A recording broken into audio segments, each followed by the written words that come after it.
Yan bang tinatawag mong pamilya, Eros? Habang ikaw ay nasa yate kasama ang kabit mo, naka-champagne at nakalublob sa luho, ang asawa at anak mo, ano? Talbos ng kamote ang kinakain? Walang ilaw? Walang pera at nasunog pa ang bahay? Nanginginig ang boses ng kapitbahay habang kinuyom ang cellphone na may viral video ng yacht party. Pati pagtulong, wala. Hindi mo malang tinawagan? Anong akala mo? Pogi ka? Ang totoo, ikaw ang pinakamurang lalaki sa mundong to. Sa barong-barong, si Mira yakap ang anak. Hinihintay siyang umuwi. Ngunit biglang sumiklab ang isang apoy. Lance, anak ko?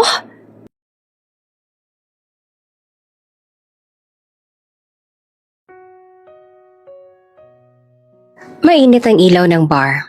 Sumasayaw sa hangin ng amoy ng alak at pabango ng mga bisita. Halos lahat ay masaya. Nagtatawanan, nagsasayawan. Pero sa isang sulok, may lalaking hindi makasabay sa mundo. Si Eros Monteverde, tagapagmana ng Monteverde Holdings. Sanay sa karangyaan, pero ngayong gabi, basag. Nakahawak siya sa baso ng alak, nakayuko at paulit-ulit na binubulong. Bakit mo ako iniwan, Sabrina? Isa pang tagay, isa pa ulit, hanggang sa hindi na naramdaman ang pait ng alak. Pati na rin ang sakit sa dibdib. Lumapit ang bartender. Sir, baka sobra na po. Ngumiti si Eros sa mapait. Walang sobra sa taong iniwan. Sa kabilang dulo ng bar, abala naman si Mira de la Peña, isang waitress sa working student. Pawis, pagod, pero nakangiti pa rin. Pangarap niyang makatapos ang pag-aaral at maiahon ng ina sa hirap. Mira, table 9 no, yung VIP na lasing na. Sabi ng kasamahan niya. Sige, ako na. Habang naglalakad dala ang tray ng alak, napansin niya ang lalaking mag-isa sa dulo.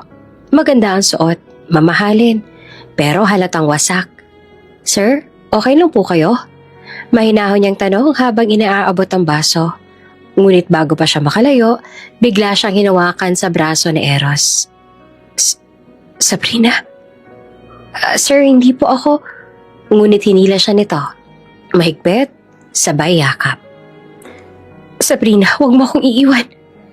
Natigilan si Mira. Nanigas sa kinatatayuan. Ramdam niya ang titig ng mga tao sa paligid. Ang ilan ay nagbulungan. May iba pang kinuha ang cellphone ng eksena. Sir, bitawan niyo po ako. Please. Nanginginig niyang sabi. Pero lasing na si Eros. Lumapit ang dalawang bodyguard. Sir, uwi na po tayo. Kasama ko siya, sagot ni Eros. Sabay turo kay Mira. Nagkatinginan ng mga tauhan. Halatang takot na baka magwala ang anak ng amo. Miss, samahan niyo na lang po muna si Sir. Ihahatid din namin kayo mamaya. Ha? Pero, hindi pa natatapos si Mira. Hinawakan na siya ng isa sa braso. Dahan-dahang inalalayan palabas. Habang naglalakad, ramdam niya ang mga mata ng tao sa kanya. Parang bawat takbang niya, may kasamang hiya. Sa loob ng private suite ng hotel, bagsak agad si Eros sa kama. Tahimik lang si Mira. Nakatayo sa may pinto. Hindi alam kung aalis ba o mag-aalaga. Sir, tatawag na lang po ako ng driver ninyo, sabi niya. Pero hindi na sumagot si Eros. Tuloy-tuloy lang ang pag-iyak at pagbulong ng Sabrina. Naiisip ni Mira, baka kailangan lang niyang siguraduhing ligtas ito. Nilapitan niya. Inayos ang kumot, inilagay ang baso sa mesa. Pero biglang hinawakan ni Eros ang kamay niya at hinila. Huwag mo akong iwan. Bulong nito sabay yakap ng mahigpit. Sir, tama na po, please. Pero mahina lang ang boses niya. Wala nang sumunod na salita. Tanging katahimikan, ulan sa labas, at ang tunog ng tibok ng pusong pareho nilang sugatan. Kinabukasan, mainit ang sikat ng araw na pumasok sa kwarto. Napakurap si Eros, mabigat ang ulo, nanunuyo ang lalamunan. Bulong niya habang nag-uunat. Amoy alak pa rin ang paligid. Pagtingin niya sa gilid ng kama, may babae. Natigilan siya at napabalikwas ang bangon. Sino to? Mabilis niyang sabi, hawak ang noo. Nakatulog pa rin ang babae. Nakatalikod, balot ng kumot. Nilapitan niya ng dahan-dahan. Kita niya ang uniform. Waitress uniform ng bar kagabi. Shoot! Napamura siya habang unti-unting bumabalik ang alaala ng gabi. Mga bote ng alak, sigawan. Ang mukha ni Sabrina sa isip niya at ang sandaling nahawakan niya ang braso ng isang estranghera. Hindi totoo to. Agad siyang tumayo. Nagbihis ng shirt at lumabas ang kwarto. Hawak ang ulo. Galit sa sarili, nalilito. Sa labas ng pinto, andon ang mga bodyguard. Sir, good morning. Nakauwi na po ba yung kasama ninyo? Napatingin si Eros sa kanila. Mabigat ang boses. Pakihatid siya. At siguraduhin na yung walang makakaalam na nangyari kagabi. Clear? Yes, sir. Pagkaraan ng ilang minuto ay nagising din si Mira. Masakit ang ulo. Nanginginig ang kamay. Tiningnan niya ang paligid. Magarang kwarto. Kalat ang mga bote. At siya, nakabalot sa kumot. Tumingin siya sa salamin sabay takip ng bibig. Diyos ko. Lumapit ang bodyguard. Ma'am, ihahatid na po namin kayo. Tahimik lang siya na nanginginig habang nagbibihis. Habang bumababa sa elevator, pinipigilan niya ang luha. Gusto niyang magalit, sumigaw, pero wala siyang lakas. Pagdating sa labas, sakay siya ng itim na kotse hanggang sa may tapat ng bahay nila. Walang salita. Pagbaba niya, mabalis na umalis ang sasakyan. Pumasok siya sa bahay nila. Tahimik, tapos biglang napaupo sa sahig.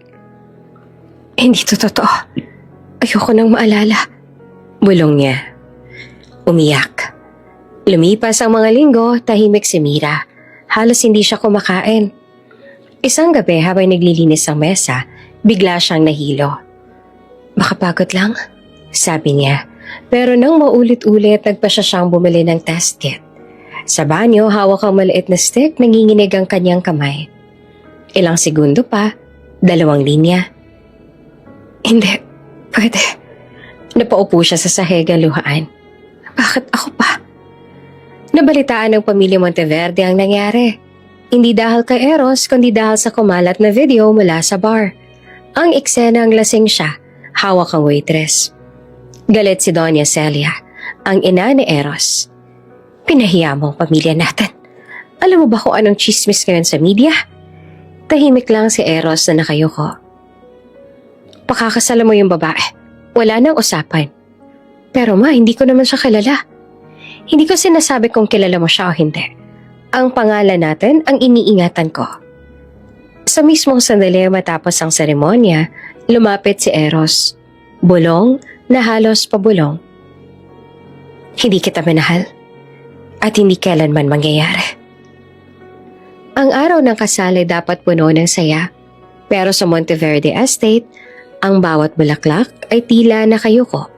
At ang bawat nota ng violin ay parang panaghoy. Ang garden wedding na planado ng pamilya ay mukhang ingrande. Puting balaklak, gintong ribbon, mamahaling tela sa bawat mesa. Pero kahit anong ganda ay walang buhay. Nakatayo si Mira na nakaputi at nanginginig ang mga daliri habang hawak ang mga bulaklak. Hindi niya alam kung saan ibabaling ang tingin. Sa bawat flash ng kamera, ramdam niya ang bigat ng tingin ng mga bisita. Parang lahat nagtatanong, sino yan? Bakit siya? Ang suot niyang gown, hindi bago. Kinuha lang daw sa lumang aparador ng pamilya. Medyo luma na ang lace, medyo sira ang zipper, pero wala siyang karapatang pumili. Sa isip niya, hindi ko ginusto to, pero kailangan kong harapin. Sa altar, naroon naman si Eros. Nakatayo ng tweed, malamig, para siyang estatwa. Gwapo pero walang emosyon. Nakasuot siya ng black tuxedo, pero kahit gaano kaganda ang suot, halatang mabigat ang loob. Ang mga mata niya, hindi nakatingin kay Mira. Nakatitig lang sa malayo, parang gustong mawala. Sa tabi niya ay nakaupo si Doña Celia, ang ina. Elegante, matalim ang tingin. Nilapitan niya ang anak bago magsimula ang seremonya at bumulong. Ngumiti ka, kahit pilit. hindi tayo hahayaang pagtawanan ng lipunan. Pero hindi ngumiti si Eros, ni hindi nga siya tumingin sa ina. Tahimik lang, malamig, at galit. Hindi kay Mira, pero sa buong sitwasyon na itinali siya sa kasal na hindi siya pinili. Habang naglalakad si Mira sa aisle, ramdam niya ang bawat hakbang. Mabigat. Naririnig niya ang bulungan ng mga bisita. Ang ilan ay kaibigan ng pamilya Monteverde. Ang ilan naman ay negosyanteng dumalo para sa pakitang tao. Yan ba yung waitress daw? Ang tapang ni Donya, pinakasal pa rin kahit ganun ang issue. Kawawa naman si Eros. Hindi niya kailangang marinig lahat. Sapat na ang bawat salitang tumatama sa puso niya. Sa gilid, may isang babae na tahimik na nanonood. Naka-sunglasses, walang lipstick at mamahaling damit. Si Sabrina. Nakaupo siya sa lilim ng puno. May hawak na wine glass. Kawawa naman siya. Pinalitan ng pangit. Bulong ng kaibigan niyang katabi. Ngumiti si Sabrina na mapait. Hindi magtatagal yan. Hindi alam ni Mira na siya ang pinagtatawanan. Nakatuon lang siya sa altar. Pilit na humihinga ng malalim para hindi matumba. Nagsimula ang seremonya. Ang pare mabagal magsalita. Parang walang emosyon din. Sa hirap at ginhawa, sa sakit at saya. Walang tumugon. Tumingin ang pari kay Eros sa parang naghihintay ng sagot. Mr. Eros Monteverde, tinatanggap mo ba si Mira de la Peña bilang iyong asawa? Sandaling katahimikan. Sumingap si Eros. Alos hindi makita ng pare ang bahagyang paggalaw ng labi. Oo. Tahimik na halos hindi marinig. Ngunit sapat na para ipagpatuloy ng pare ang kasal. Pagtingin ni Eros kay Mira, wala. Walang lambing. Walang init. Parang hindi taong tinitingnan niya. Parang isang obligasyon lang. At nang marinig ni Mira ang, "You may now kiss the bride," walang nangyari. Hindi siya hinalikan. Tumingin lang si Eros sa kanya, malamig, at tumalikod agad nang matapos ang seremonya. Pagkatapos ang kasal sa reception, nagsayawan ng mga bisita. Nagkampayan ng champagne, pero walang Eros. Nasa mesa lang siya na nakayuko. May hawak na baso pero hindi umiinom. Nilapitan siya ng ina. "Smile, Eros, may mga kamera." "Ma, tapos na ang palabas." "Hindi to palabas, anak. Ito ang buhay natin. At kung gusto mo manatili sa pamilyang to, sundin mo ko." Tumayo si Eros, walang paalam, at umalis papunta sa kwarto nila. Sa silid nila sa malaking bahay, may 2 kama. Isa para sa kanya, isa kay Mira. Tahimik silang dalawa. Wala ni isang salita matapos ang kasal. Si Mira tahimik na nag-aayos ng gown. Tinatanggal ang mga alahas na pinilit lang isuot sa kanya. Si Eros naman nakaupo sa gilid ng kama, nakatingin sa sahig. "Hindi kita pinili," sabi niya sa wakas sa mababa ang boses. Napatigal si Mira. "Alam ko," mahina niya namang sagot. "Ginagawa ko lang to para matapos lahat." "Salamat," sagot ni Mira kahit alam niyang hindi iyon para sa kanya. Naglakad si Eros papunta sa kabilang kama, humiga na nakatalikod. Si Mira naman, dahan-dahang humiga rin sa kabilang kama. Tahimik. Walang halik, walang yakap. Ang tanging maririnig lang ay mahinang hikbe ni Mira. At ang malalim na paghinga ni Eros, napilit pinipigilan ang emosyon. Makalipas ang ilang oras, tahimik pa rin. Nakatingin sa kisame si Mira. Pagod na ang mata sa kaiiyak. Biglang tumunog ang cellphone sa mesa. Napalingon si Eros sabay kuha ng telepono. Isang mensahe mula sa pangalan na matagal niya nang gustong kalimutan, pero hindi magawa. "Sabrina, I'm back. Come home to me." Natigilan siya at napasapo sa ulo. Sabay pikit ng mata. Habang sa tabi niya si Mira tahimik lang, pero ramdam ang bigat ng hangin. Hindi niya alam kung bakit may luha sa mga mata niya, pero alam niyang mula sa gabing iyon, ang kasal na pinilit ay magiging impyerno ng walang apoy, puro lamig at sakit. Lumipas ang mga taon, tahimik na umikot ang mundo ni Mira sa maliit na bahay na pinaupahan sa kanya ng isang mabait na kapitbahay. Wala nang mansyon, wala nang marangyang silid, pero may maliit siyang mundo. At sa gitna noon, ang pinakamahalagang nilalang sa buhay niya. Isang umaga, habang sumisilip ang unang sinag ng araw sa bintana, marahang dumilat si Mira. Sa tabi niya ay nakahiga ang sanggol niyang lalaki, si Lance. Mahimbing ang tulog. May maliit na ngiti sa labi. Pinagmasdan niya ito sabay haplos sa pisngi. Ikaw lang dahilan kung bakit ako humihinga. Bulong niya. Ang mga mata niya may halong pagod at pag-asa. Kahit hindi perpekto ang mundo, may dahilan pa rin siyang bumangon. Pero ang buhay hindi naging madali. Tuwing tanghali, makikita si Mira sa tabing kalsada. May payong na sirang balangkas, nagtitinda ng gulay. May mga kamates, talong, sitaw, at minsan ilang perasong prutas na galing sa kapitbahay.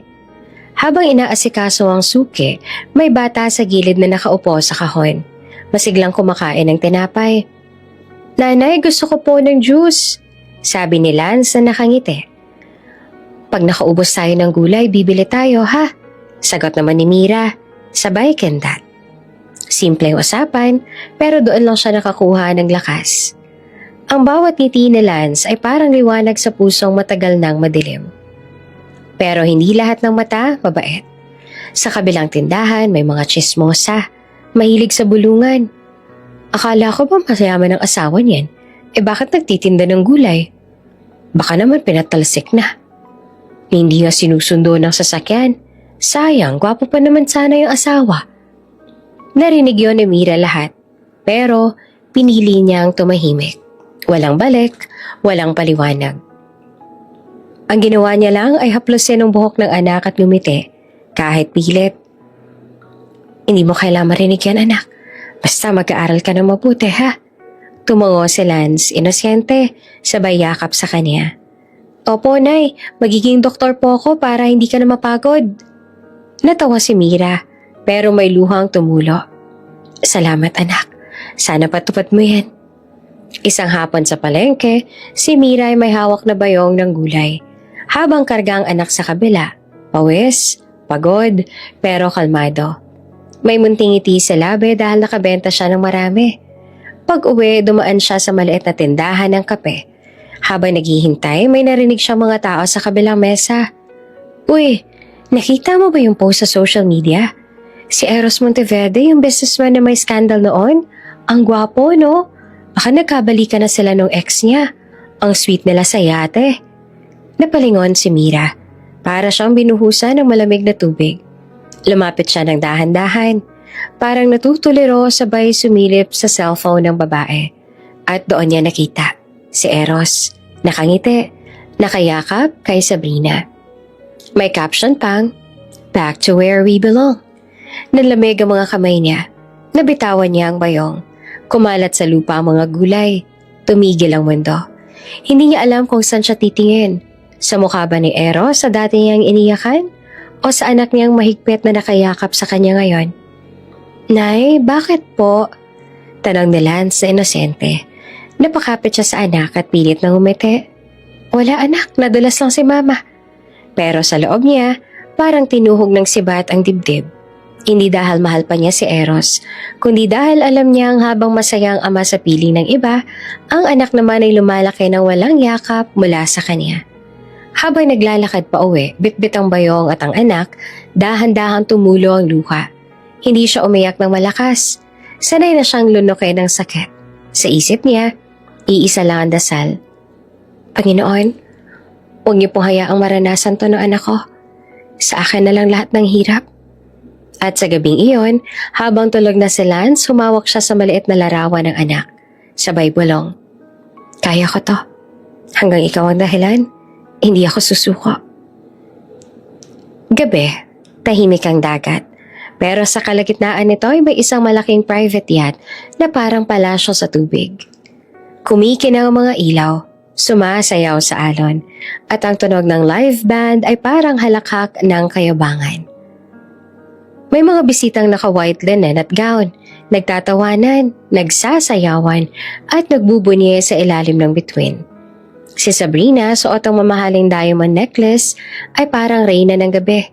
Nakadantay siya sa braso ni Eros na nakaputing polo at mamahaling relo. Maganda silang tingnan, larawan ng tagumpay at karangyaan. Ngunit sa likod ng mga ngiti ni Eros, may bagyang lamig sa kanyang mga mata. Isang bakas ng pagod na hindi niya alam kung saan nanggagaling. Cheers to the love and second chances! Sigaw ni Sabrina. Habang nagtataas ang champagne glass, tumawa pa ang mga bisita. Si Eros pilit ding umiti. Hindi niya alam kung dahil ba sa alak o sa musika, pero parang may parte sa kanya na walang maramdaman. Habang sumasayaw si Sabrina sa gitna ng deck, nilapitan siya ng isa sa mga kaibigan nito. Eros, buti na lang di mo na kailangang itago si Sabrina. Finally, ikaw na ulit to. Tumango lamang si Eros na kunwaring masaya, ngunit sa pagitan ng tawanan at flash ng mga kamera, napatitig siya sa malayo, sa laot, sa dilim, sa kung saan walang musika at walang ilaw. Hindi niya alam kung bakit biglang naalala niya ang mukha ni Mira, ang luha nito noong araw ng kasal, at ang maliit na bata sa tiyan nito. Babe, where are you looking? Tanong ni Sabrina at nakangiting may halong selos. Wala. The stars. Malamig niyang sagot. Ngumiti naman si Sabrina sabay halik sa pisngi niya. Then stop looking at the stars. Look at me. Tumawa ang mga bisita. May nagpicture. Eros ay pilit na lang nangumiti. Pero sa loob-loob niya, parang mas malamig pa sa dagat ang gabi. Samantala, sa kabilang dulo naman ng mundo, sa isang maliit na barong-barong halos giba na ang bubong, nakaupo si Mira sa sahig. Walang kuryente, brownout na naman sa kanilang lugar. Tanging ilaw ng kandila ang nagbibigay liwanag sa maliit na silid.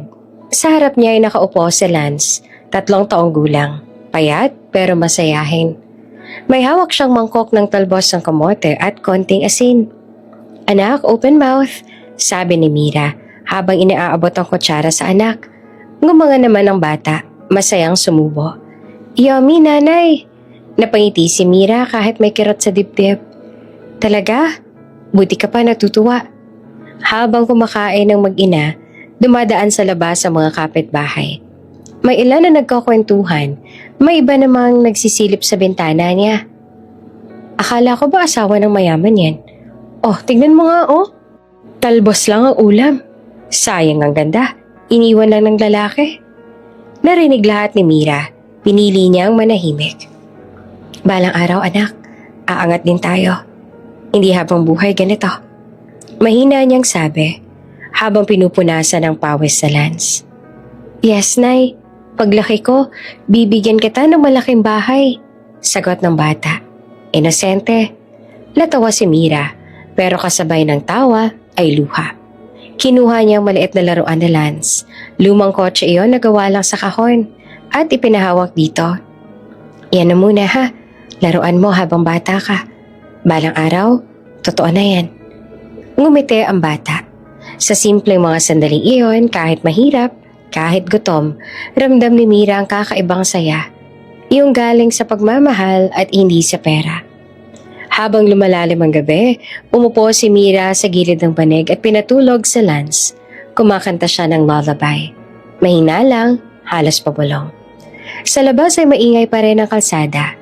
May mga lalaki nagiinuman, may mga batang nagtatakbuhan. Pero sa loob ng maliit na lang bahay, tanging hangin at paghinga na Lance ang maririnig. Biglang, tik-tik-tik, napatingin si Mira sa kisame. Unay akala niya ulan lang, pero wala namang patak. Maya-maya may narinig pa siyang kakaibang tunog, parang spark. Sumingot siya at may naamoy. Amoy na susunog na wire. Kinabahan siya. Tumayo agad. Tiningnan ng kisame at may maliit na usok na lumabas sa sulok kung saan nakakabit ang lumang bombilya. Kumuha siya ng basahan, sinubukang tapikin. Pero, psst! Umilaw ng maliwanag, sabay putok. Pumutok ang wire at nagliyab ang maliit na bahagi ng dingding. Lance gising! Mama? Gising anak, halika dito, bilis. Niyakap niya ang anak. Pinilit apulahin ng apoy gamit ang basang tuwalya. Pero kumalat ito sa manipis na plywood sa dingding. Lumakas ang apoy at sa isang iglap, ang maliit na usok ay naging kulay kahel na liwanag na kumakain sa kanilang tahanan. Diyos ko, bakit pati ito? Bulong ni Mira habang nanginginig. Pilit niyang binuksan ang pinto. Pero dahil kahoy at luma, mahirap buksan. Umuusok na ang paligid.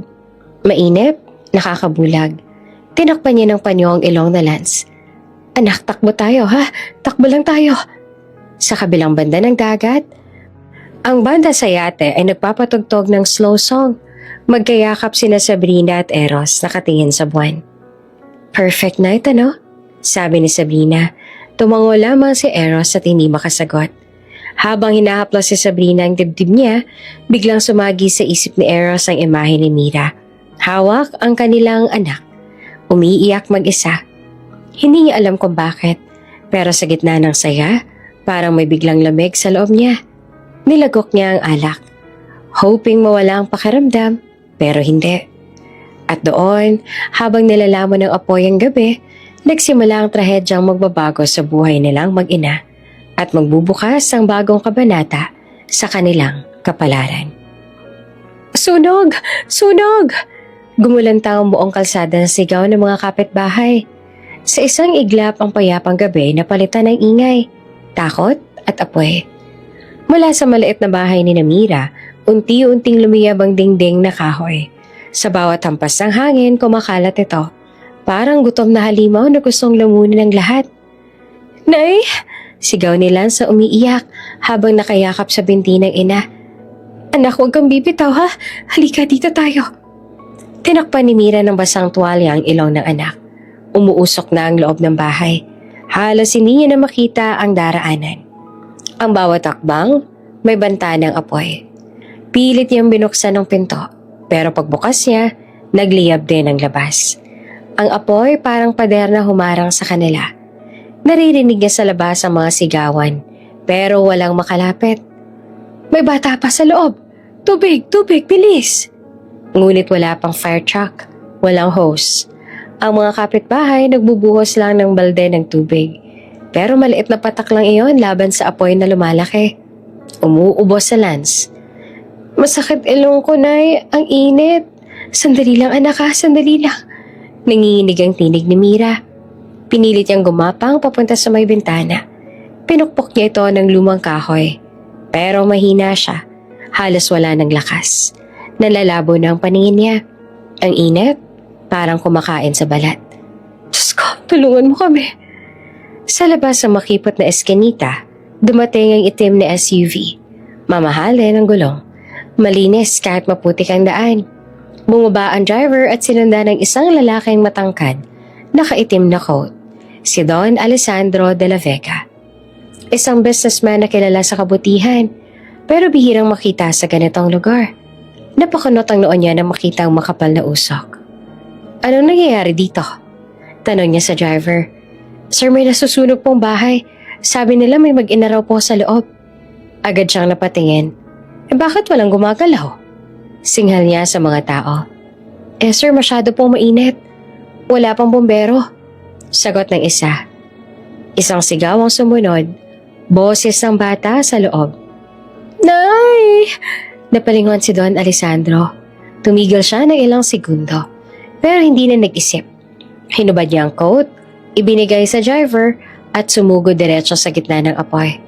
Sir, delikado! Habol ng driver. Pero hindi siya nakinig.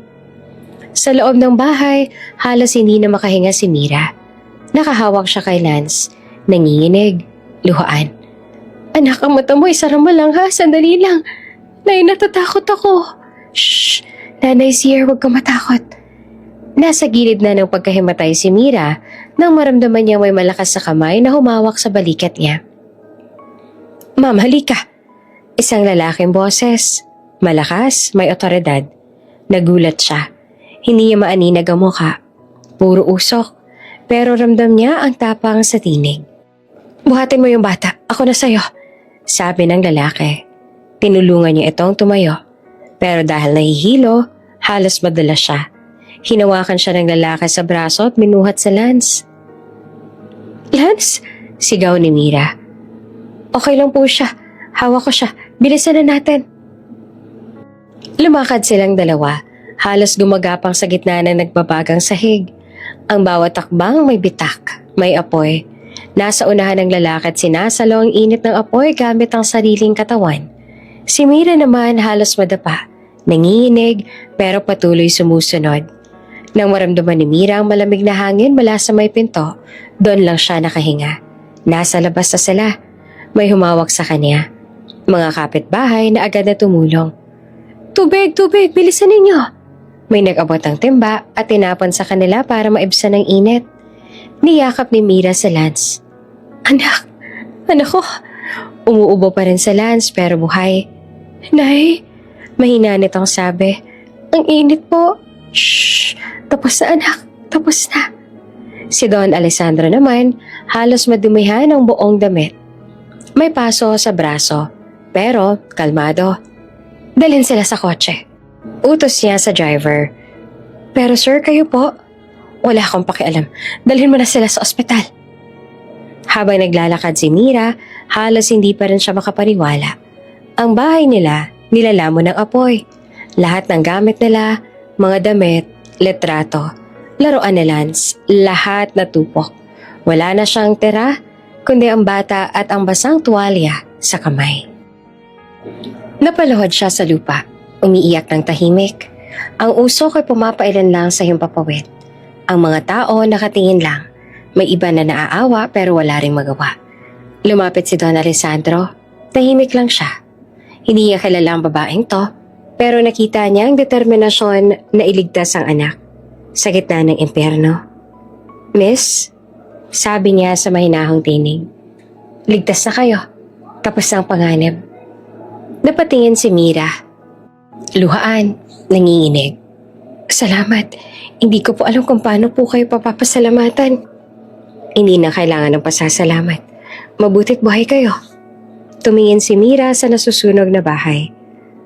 Lahat ng pinaghirapan ko wala na." Tahimik si Don Alessandro. Tinitigan niya ang mukha ni Mira. Pagod, maalikabok, may paso. Sa braso, pero matapang. Sa isipan niya, sino kaya siya? Dumating na rin ang mga bombero, ngunit huli na. Binuhusin nila ng tubig ang natitirang apoy. Ngunit sa loob ng ilang minuto natapos ang lahat. Ang barong-barong ni Mira ay naging abo. Sa kotse, nakahiga naman si Lance sa kandungan ni Mira. Tulog sa pagod. Tahimik lang si Mira at yakap ang anak. Habang nasa tabi niya si Don Alessandro. "May mapupuntahan ka bang kamag-anak?" tanong nito. "Wala po. Wala na rin kaming matitirahan." Sandaling tumango si Don Alessandro. "Bukas ayusin natin yan." "Po? May kilala akong foundation. Tumutulong rin ako ron dati. Pwede ka manatili muna doon habang hindi ka pa nakaka-recover." Hindi na nakapagsalita si Mira. Ang mga mata niya puno ng luha. Hindi lang sa takot o pagod, kundi sa unang beses may taong tumulong sa kanya nang walang hinihinging kapalit. Pagdating nila sa kalye palabas, biglang narinig nila ang malakas na crash mula sa likod. Lumingon si Don Alessandro at ang driver. Bumagsak ang bubong ng bahay ni Mira, kasabay ng malaking pagsiklab ng apoy.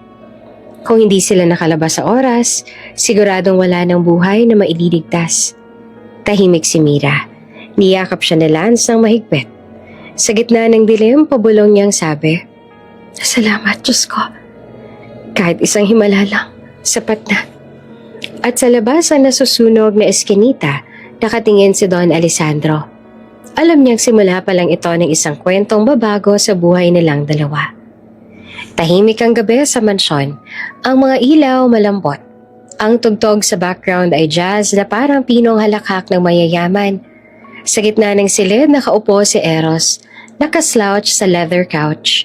Hawak ang mamahaling wine glass habang pinagmamasan si Sabrina na tumatawa sa harap niya. Suot nito ang silk nightgown, kumikintab sa ilalim ng ilaw, habang nagkukwento ng bagong plano nila para sa negosyo. Imagine, love, sabi ni Sabrina habang naglalakad papunta sa kanya. Kapag lumaki pa ang brand natin sa Singapore, wala ka na kailangang isipin. Hindi mo na kailangang bumalik sa mga kahapon mo. Napangiti naman si Eros ang tipid, pero hindi siya sumagot.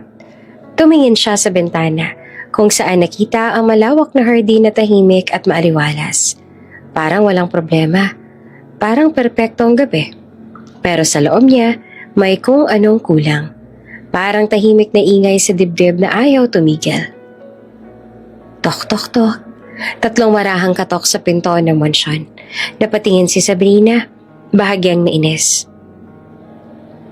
Who could that be at this hour? Reklamo niya habang nalingon ang butler. Pagbukas ng pinto, pumasok si Manuel. Ang butler na matagal na nalang kasambahay. Namumutla at nanginginig ang kamay habang may hawak na maliit na folder. Sir, mahina niyang sabi, may mga pulis po sa labas.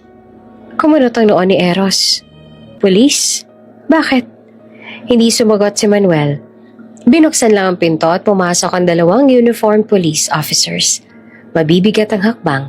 Ramdam agad ang kakaibang bigat ng presensya nila. Mr. Eros Monteverde?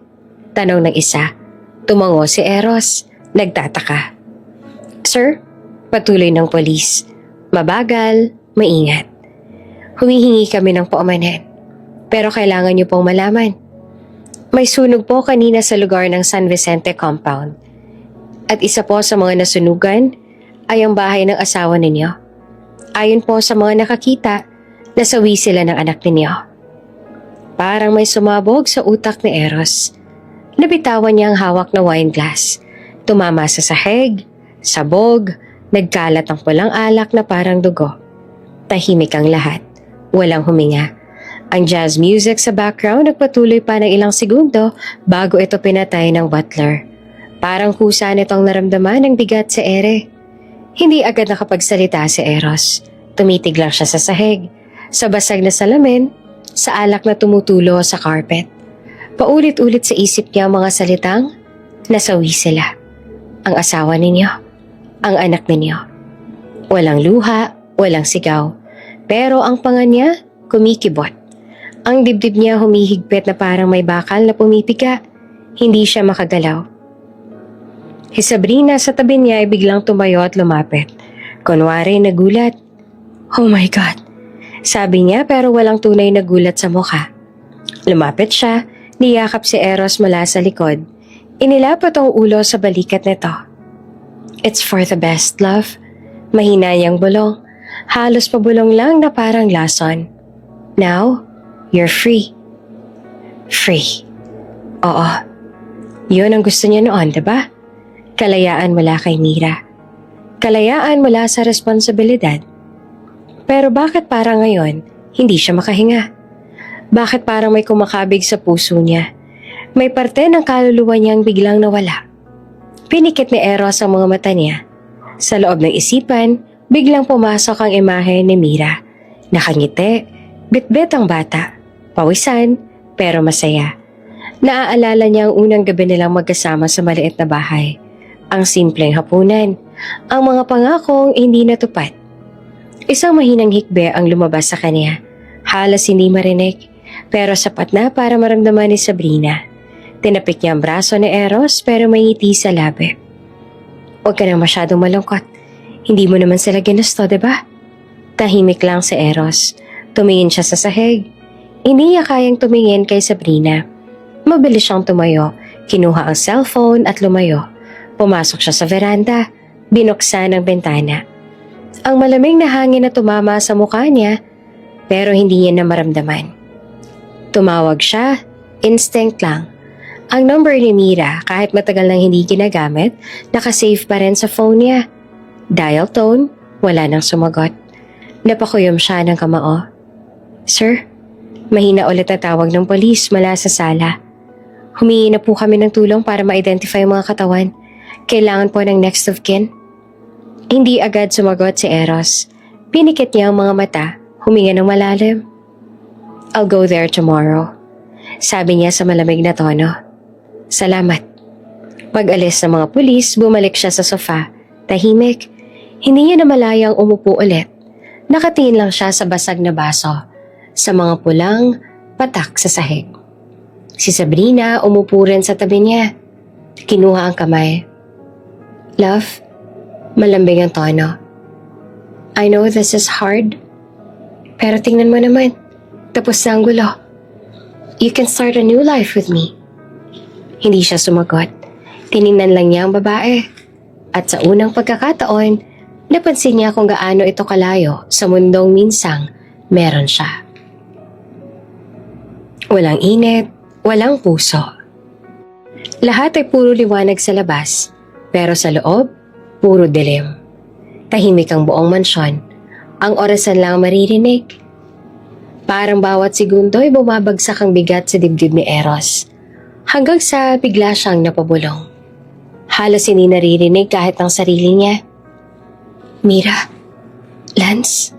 At doon sa unang pagkakataon, matapos ang matagal na panahon, may isang patak ng luha na tumulo sa pisngi ni Eros. Isang luha lang, mabilis siyang pinunasan. Parang ayaw niya pang aminin. Pero huli na. Ang gabi ay lumamig at ang unang pakiramdam ng tunay na pagsisisi nagsimula ng manahan sa puso niya. Sa labas ng bintana, sa madilim na kalye, may isang lalaki na kamasid mula sa SUV, si Don Alessandro. Tahimik niyang binuksan ang cellphone, ipinakita ang litrato ni Namira at Lance. Buhay at nasa ospital. Not yet, Eros. Bulong niya. Hindi pa tapos ang lahat. Tahimik ang buong silid. Tanging tunog lang ng beep-beep mula sa heart monitor ang bumabasag sa katahimikan. Amoy antiseptic at malamig ang hangin. Ibang-iba sa mga gabi ng usok at kandila na nakasanayan ni Mira. Pagdilat niya ng mata, una niyang nakita ang puting kisame at maliwanag na chandelier. Sandaling naguluhan ang isip niya. Parang hindi totoo. Parang panaginip. Nasaan ako? Mahina niyang bulong at pilit tumatayo. Biglang bumalik ang takot. Lance, nasaan ang anak ko?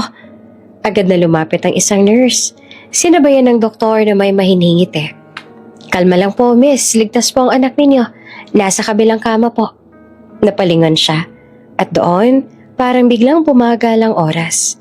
Sa tabi niya ay nakahiga si Lance. Mahimbing ang tulog. May maliit na oxygen tube sa ilong. May benda sa braso, pero maayos. Humihinga. Buhay. Tumulo ang luha ni Mira. Nilapitan niya agad. Hinawakan ang kamay ng anak at hinalikan niyo ng marahan. Salamat, Diyos ko. Bulong niya na halos hindi marinig. Salamat at buhay siya. Ang doktor ay ngumiti. Isang mabuting tao po nagdala sa inyo rito. Kung hindi siya agad nakarating, baka hindi na kayo umabot. Napakunot ang noon ni Mira. Sino po? Bago pa makasagot ang doktor, bumukas ang pinto. Pumasok ang isang lalaki. Matangkad, nakaitim na coat at halatang galing sa mayamang pamilya. Ang mga mata niya, seryoso pero hindi malamig. May lalim na parang may tinatagong bigat. Si Don Alessandro. Tahimik siyang lumapit. Nakatingin kay Mira na parang may gustong sabihin pero nagdadalawang isip. Sa kamay niya may hawak na lumang litrato. Babaeng halos kamukha ni Mira. Hindi mo ako siguro kalala. Sabi niya sa mababang boses. Nilingon siya ni Mira, halatang naguguluhan. Pero ang nanay mo, si Aling Rosa. Minsan niyang iniligtas ang buhay ko. Nanlaki ang mga mata ni Mira. Si Mama? Tumango si Don Alessandro. Oo. Noon nang mahulog ako sa ilog malapit sa lumang pabrika, siyang sumagip sa akin. Wala siyang hiniling. Wala akong nagawa noon para suklian yon. Huminga siya ng malalim. Ngayon, oras ko naman para tumulong. Natahimik si Mira. Hindi niya alam kung ano ang sasabihin. Ang mga kamay niya ay nanginginig habang hinahaplos ang buhok na Lance. Hindi ko po hinihingi ito. Mahinang sagot niya. Hindi ko po kailangan ng gantimpala. Umiling naman si Don Alessandro. Hindi mo kailangan. Hindi ko to ginagawa dahil sa awa. Tumayo siya ng tuwid. Tiningnan siya sa mata. Ginagawa ko to dahil may utang akong hindi kayang bayaran ng pera. Lumapit siya sa side table. Inilapag ang unang puting envelope. Dito nakalagay ang mga dokumento ninyo. Sabi niya, bagong pangalan, bagong pasaporte, bagong simula. Kinabahan si Mira. Bagong pangalan? Oo, sagot ng lalaki. Kung gusto mong mawala sa mga taong nanakit sa'yo, eto ang pagkakataon mo. Pwede kang magsimula kahit saan. Ibang lungsod, ibang bansa, wala na makakakilala sa'yo. Tahimik si Mira. Tinitigan niya ang envelope tsaka si Lance. Hindi niya alam kung dapat ba siyang matakot o matuwa. Matagal niya nang pinangarap ang kalayaan, pero hindi niya akalaing darating ito sa ganitong paraan. Bakit po ninyo ito ginagawa? Tanong niya sa wakas. Mahina, pero totoo. Ngumiti naman si Don Alessandro. Mahina, halos mapait. Dahil minsan, may mga utang na loob na hindi kailangang singilin. Ginagawa lang kasi tama. Sandaling tumingin si Mira sa kanya. Ang mga mata nito ay may init na hindi niya matandaan kung kailan huling nakita sa mundo. Hindi ito tingin ng awa. Hindi rin ito tingin ng pagnanasa.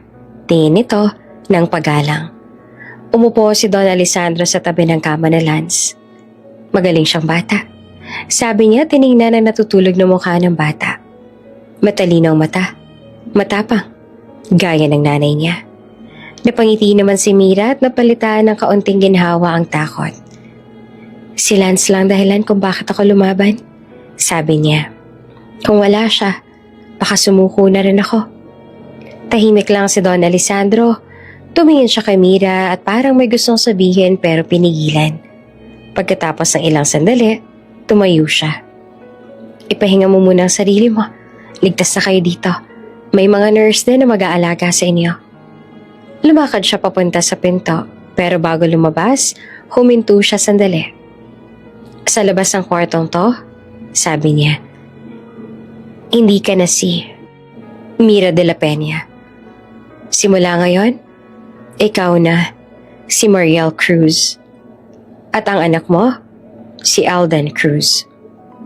Napatitig si Mira sa dalawang pasaporte na iniwan sa mesa. Malinis, bago, may mga litrato nila. Kinuha niya iyon ng marahan. Sa pagitan ng pagod at pag-iyak, may kakaibang pakiramdam siyang bumubuo sa dibdib. Hindi ito takot, hindi rin kalungkutan. Ito ay pag-asa. Hinaplos niya ang mukha ni Lance at bumulong. Anak, may bagong simula na tayo. Habang papalabas si Don Alessandro, sandaling tumahimik siya pabalik. Sa kanyang mukha, bakas ang pag-aalala. Hindi lang ng utang na loob kundi ng isang bagong misyon. Naiwan si Mira sa tahimik na silid. Nakatitig sa dalawang pasaporte sa tabi ng kama. Dalawang pangalan, dalawang tadhana. At sa labas ng bintana, unti-unting sumisikat ang araw. Hudyat ng panibagong buhay na magsisimula. Sa ilalim ng pangalang hindi na kailangang itago sa hiya, kundi ipaglaban sa pagkakataon. Tahimik ang umaga, walang paalam, walang post sa social media, walang bakas ang dati nilang buhay sa mundo. Si Mira at si Lance ay dinala sa airport, naka-black cap at shades, tila mga taong tumatakas, hindi man sa hustisya, kundi sa kalupitan ng buhay na minsan nilang naranasan. Ang bawat hakbang, bawat hinto sa paliparan ay puno ng kaba at pangungulila, ngunit may halong pag-asa. Sa loob ng private jet ni Don Alessandro, hawak ni Mira ang anak sa isang baraso at ang pasaporte naman ay nasa kabilang kamay. Bagong pangalan, bagong pagkatao, bagong simula. Tinitigan niya ang bintana habang ang mga ulap ay tila dumadaan sa kanyang nakaraan. Mabilis, malamig, at malabo. Tinitingnan niya sa Lance na tutulog ng mahimbing sa kanyang bisig. Maliit na katawan na puno ng tiwala sa kanyang ina. Balang araw anak, babangon tayo. Ang mundo natin ay magiging mas maganda kaysa sa dati. Bulong niya habang hinahaplos ang ulo ni Lance. Parang naramdaman ng bata ang init at determinasyon ng kanyang ina. At ngumiti kahit nakapikit. Ngunit bago tuluyang umalis, huminto ang jet sa isang liblib na sementeryo. Dalawang bagong hukay ang nakalantad sa lupa. Parang panandali ang katotohanan sa gitna ng katang-isip. Fake graves. Ang mga lapid ay nakaukit sa pangalan niya at ng anak. Petsa ng kamatayan, gabi ng sunog. Lumapit si Mira at niyakap ng mahigpit at hindi niya mapigilang pumikit. Ito ba talaga ang kailangan para makalaya, anak? Ang kanyang boses ay mahinang bulong. May halong takot, lungkot at determinasyon. Umikot siya sa paligid. Bawat sulok ng sementeryo ay tila nagbabalik ng alaala ng sunog, ng hapde, ng pang-aape, at ng bigat ng mundo. Sa kabilang dulo, hindi nila nakikita, nakatayo si Eros Monteverde. Nakayuko siya sa harap ng libingan, nanginginig ang panga, kumikirot ang dibdib sa bigat ng hindi niya maintindihang damdamin. Hindi siya umiiyak, ngunit ramdam ang bigat na parang nakadagan sa kanyang puso. Ang katahimikan ng sementeryo ay nagiging masalimuot sa bawat paghinga niya. Lumapit ang butler kay Eros, mahinang naglapit ng tissue. Condolences, sir. Hindi naman sumagot si Eros. Hindi niya alam kung sino kinokondena ng kanyang puso. Ang tadhana, ang sarili, o ang pagkakataong hindi niya pinili. Ang hangin ay malamig at tila paligid mismo ay naglalakad sa pagitan ng nakaraan at ng kawalang katiyakan. Sa loob ng sasakyan, si Sabrina ay nakatingin sa malayo mula sa bintana. May ngiting tagumpay. Finally gone. Bulong niya na lang na parang panalo. Hindi panghihinayang, kundi isang pagdiriwang ng kanyang sariling kalayaan mula sa mga taong hindi niya pinili. Ang eksena sa labas ay tahimik, pero sa puso ni Mira at Eros, puno ng alingaw-ngaw ng nakaraan. Maya-maya, lumipad ang jet. Habang umaangat ay tumutulo ang luha ni Mira. Hindi dahil sa lungkot, kundi dahil sa takot at pangako sa anak. Nababangon sila mula sa lahat ng pinagdaanan. Si Lance ay nakatulog na lamang sa kanyang bisig. Ngunit hinawakan ng kamay ng ina sa kanyang munting kamay at ngumiti ng mapayapa. Isang simpleng ngiti na nagbigay ng lakas kay Mira para magpatuloy. Sa flight nagkaroon ng katahimikan sa loob ng jet. Si Don Alessandro ay tahimik, nakatingin sa mga ulap, nag-iisip. Ngunit handang maging gabay sa bagong buhay ni Mira at Lance. Ang hangin mula sa aircon ay malamig at malinis. Tila nagsasabi na bawat hininga ay pagkakataon para sa bagong simula. Sa kabilang dako, si Eros Monteverde naman ay iniwan sa sementeryo. Nakatayo sa pagitan ng dalawang pangalan na noon ay kanyang mundo. Tumayo siya ng matatag, pinilit ayusin ang sarili. Kahit ang sakit ay tila nag-iwan ng peklat sa puso. Ang bawat hakbang niya pabalik sa kanyang kotse ay mabigat, ngunit puno ng pagninilay at pangungulila sa pagkakataong hindi niya na maibabalik. Sa jet, si Mira ay tumitig sa malawak na karagatan sa ibaba.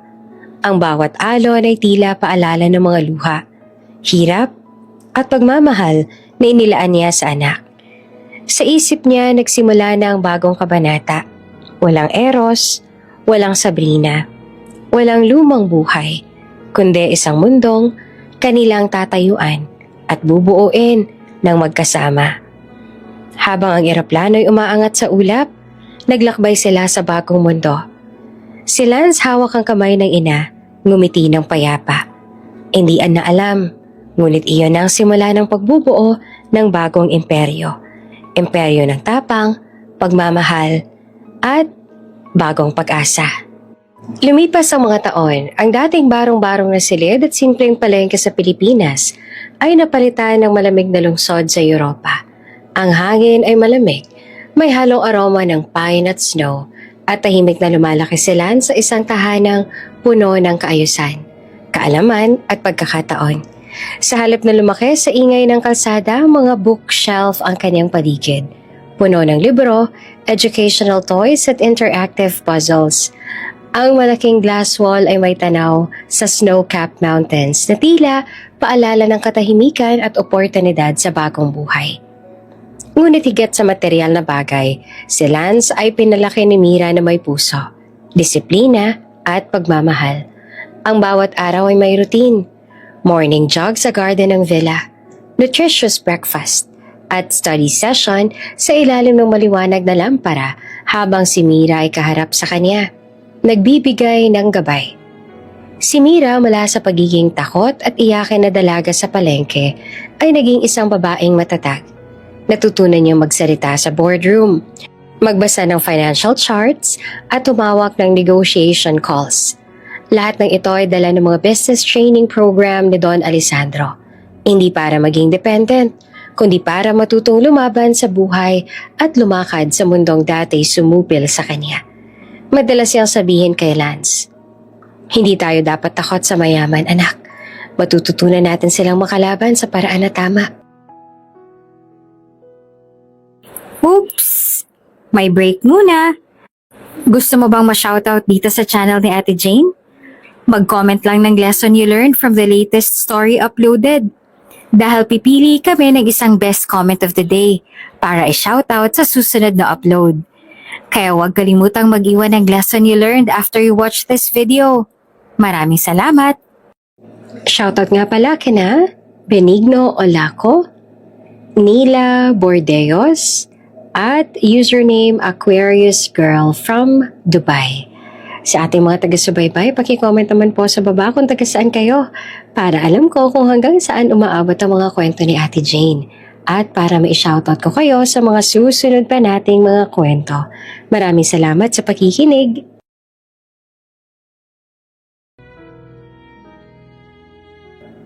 Si Lance bata pa lang may pambihirang talino. Kaya niyang solusyonan ng mga puzzle na pang-adults at lagi siyang sinusubok ng kanyang mga tutors. 3 business professors, private coding mentor, at chess coach. Sa paaralan, naging batang chess champion at sa bawat presentation, kitang-kita ang kakaibang disiplina at katalinuhan. Hindi lamang sa akademya, kundi sa mga simpleng desisyon. Laging may maingat at mahinahong pagsusuri. Isang gabi, magkasama silang nag-aaral sa malawak na dining table, puno ng mga libro at laptop. "Mom," mahina ngunit determinado ang tinig na Lance. "When I grow up, I will build something big para hindi mo na maranasan ang sakit na yun muli." Napangiti naman si Mira. Hindi dahil sa pangarap ng anak, kundi dahil sa pagmamahal na hindi niya kailanman natanggap mula sa ama nito. Marami na siyang natutunan na minsang biktima, ngayon ay guro at gabay na ng sariling anak. Habang papalapit ang teenage years na Lance, lalong lumakas ang determinasyon niya. Hindi puro aral lang iniintindi. May puso rin siya para sa mga taong inaapi. Madalas makita siya sa volunteer programs ng school, nagbabahagi ng lunch sa mga batang walang pagkain, at nakikinig sa mga staff na binabastos ng mga mayayamang estudyante. Sa bawat aksyon, natututo siyang magiging leader na may puso, hindi puro yaman. Sa isang gabi ng midterms, habang nag-aaral sa kanyang room, nagping ang email niya. Pinindot niya at biglang lumitaw ang subject line, Forbes Young Leader Award nomination. Tumigil siya sandali. Tumingin kay Mira na nakaupo sa tabi niya, nag-aalok ng mainit na tsaa. "Mom, look!" sabi ni Lance sa hawak ang laptop. "They recognize what we're doing. They believe in me." Si Mira ay matamis naman ng ngiti. Hindi lang sa tagumpay, kundi sa proseso na pinagdaanan nila. "Anak, ito na ang unang hakbang. Hindi pa huli ang lahat. Ngunit tandaan mo, ang pinakamahalaga, palaging may puso sa bawat desisyon." Sa window, lumabas ang malamig na hangin mula sa snowy balcony. Tumigil sila saglit sa pag-aaral. Tumitig sa malawak na lungsod sa ibaba. Simbolo ng mundo na maaari nilang harapin at baguhin. Sa puso ni Mira, ramdam ang halo ng pag-asa at kaba. Handa na ba silang harapin ang bansang minsang nagtapon sa kanila? Ang mundo na minsang pumigil sa kanilang pangarap? "Mom," sabi ni Lance, seryoso habang tumitig sa salamin ng kanyang kwarto. "Oras na para kunin natin ang mundong inagaw sa'yo." Tumigil si Mira sa pag-aayos sa mga papeles sa harap niya. Tumitig sa anak na ngayon ay hindi na lamang bata, kundi batang may talino, disiplina at tapang nakakampi. Hindi lamang pangarap ang nakikita niya sa mga mata ni Lance, kundi determinasyon. Handang ipaglaban ang tama at bawiin ang karapatan nila. Sa tabi ng window, tumingin sila sa snow na dahan-dahang bumabagsak. Tahimik pero puno ng simbolismo. Ang bawat patak ng niebe ay parang pagbabalik ng pagkakataon. Isang bagong imperyo. Hindi lamang sa pera, kundi sa prinsipyo, sa puso at sa hustisya. Si Lance nakaupo sa study chair, hawak ang ballpoint at notebook. Nagsusulat ng kanyang unang plano sa negosyo, kasabay ng pagbuo ng mga ideya. Nakatitig siya sa portrait ng kanilang lumang bahay na nakapaskil sa dingding. Isang paalala ng sakit at inspirasyon kung bakit kailangan nilang magtagumpay. Mom, sabi niyang muli, ito na ang simula. Si Mira ay niyakap ang anak, huminga ng malalim at gumiti. Oo anak, simula na ito. Sa gabi ng European winter sa ilalim ng liwanag ng buwan at lamig ng hangin, tahimik na nagplano ang mag-inang ito. Hindi lamang para sa yaman, kundi para sa karapatan, dignidad at kinabukasan na minsan na lang nawala. Sa puso ni Mira, ramdam niya. Sa wakas, may pagkakataon silang baguhin ang lahat. Si Lance ay tumitig sa salamin, determinado, matalim ang titig, at bumulong sa sarili. Mom, oras na para kunin natin ang mundong inagaw sa'yo. Sa kabilang dulo ng mundo, sa mataas sa penthouse sa Makati, nakaupo si Eros Monteverde sa leather chair ng dining room. Ang skyline ng lungsod ay kumikislap sa gabi, ngunit wala sa mga ilaw na yon ang nagbibigay liwanag sa kanya. Ang pangalan, ang pera, ang reputasyon, lahat ay tila unti-unting dumudula sa kanyang mga kamay. Akala niya noon sapat ng apelyido at kayamanan para manatili sa taas. Ngunit ang mundo ay parang may sariling tadhana. Sunod-sunod ang problema sa negosyo. Mali-maling investment, mga proyekto na hindi nagbunga, at ang pagwawalda si Sabrina sa pera. Ang mga board meeting sa dati puno ng papuri at paghanga, ngayon ay puno ng tanong, sisi at kaba. Eros, what's happening to the company? Tanong ng isa sa board members, nakatingin sa kanya na may halong pagkabigla at pagdududa. Akala namin golden boy ka. Bakit bagsak ang contracts natin? Sigaw ng isa pang executive. Ito bang epekto ng personal distractions mo? Dagdag ng isang senior advisor. Hindi siya makasagot. Hindi niya kayang ipaliwanag ang kasalukuyang gulo. Ang pride niya. Matagal nang nakabaon sa taas ang Monteverde Empire. Ngayon ay unti-unti nang natutunaw. Para bang may invisible force na humihigop sa kanya papunta sa bangin ng kahihiyan at pagkatalo. Si Sabrina, ang dati niyang sweet girlfriend na iniidolo niya noon, ngayon ay ibang tao na. Lagi sa salon, gala sa mga high-end events, shopping abroad. Iniipon ng Chanel bags at luxury items habang lumulubog ang kanilang negosyo. Mas madalas silang mag-away, hindi tungkol sa kung sino ang may tama o mali, kundi kung sino ang mas makakasunod sa kanyang ego. Isang gabi, habang nagiinuman sa study, biglang nag-vibrate ang phone niya. May viral news online. Larawan ni Sabrina sa rooftop bar. Halatang masaya. Nakayakap sa ibang lalaki habang hawak ang champagne. Ang ngiti niya ay puno ng ligaya at walang pakialam sa kanya. Ang mga caption ay puno ng pang-uuyam. Parang buong mundo na nakatanaw sa kanyang pagkabigo. Napabagsak si Eros sa upuan. Napaupo, hawak ang sentido. Ang leeg, matigas. Ang mata, nakatingin sa kawalan. Ang buong mundo niya, unti-unting bumabagsak. Ang sarili niyang bahay, ang kanyang empire, ang relasyon. Lahat ay parang gumuho ng sabay. Sa kanyang puso, isang pangungusap ang paulit-ulit. Kung nandito sana si Mira at Lance, ngunit huli na. Ang dalawa ay wala na sa mundo niya. Nawala. Lumipad sa ibang bansa. Nagtatayo ng bagong buhay. At siya, naiwan sa pagkasira ng lahat ng mahal niya. Ang dating kilabot ng lipunan, ngayon ay parang estranghero na sa sariling penthouse. Lumabas siya sa sala at tumingin sa terrace. Ang hangin ay malamig, humahaplos sa mukha niya. Pero hindi niya naramdaman ang kalayaan. Ang mga ilaw sa lungsod ay kumikislap, ngunit wala ni isa nagbibigay liwanag sa puso niya.